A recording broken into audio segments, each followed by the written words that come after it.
Une Europe forte qui saura se faire entendre et se défendre. C'est ce que promet ce matin dans Les Échos Thierry Breton. C'est vous qui l'avez rencontré. Nicolas Barret, bonjour. Bonjour Marion. Votre éclairage écho ce matin sur les engagements du commissaire français en charge du marché intérieur, de l'industrie et du numérique. Oui, et qui nous dévoile ce matin son plan de bataille qui repose d'abord sur un principe. Ceux qui veulent accéder au marché européen, le premier du monde, devront se plier à nos règles.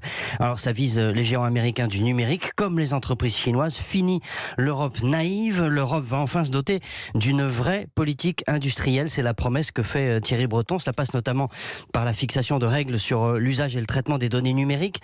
On en produit des quantités astronomiques, mais il faut qu'elles soient traitées, exploitées, stockées en Europe, car c'est la matière première qui permet de développer de nouveaux services. Contrôler tout cela, c'est un enjeu de souveraineté, mais c'est aussi capital pour notre avenir économique. On s'inquiète en Europe des risques d'espionnage des Chinois avec la 5G.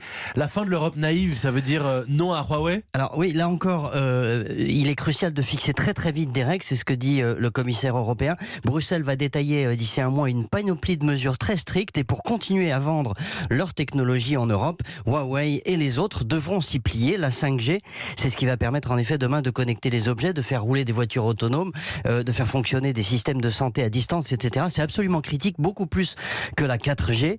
L'Europe doit donc aller vite pour adapter ses règles à l'évolution galopante des technologies. Aller vite, c'est le défi que devra relever Thierry Breton au cœur d'une machine bruxelloise dont la rapidité et l'agilité ne sont pas forcément les points forts. L'éclairage de Nicolas Barret, directeur de la rédaction des Échos. Merci.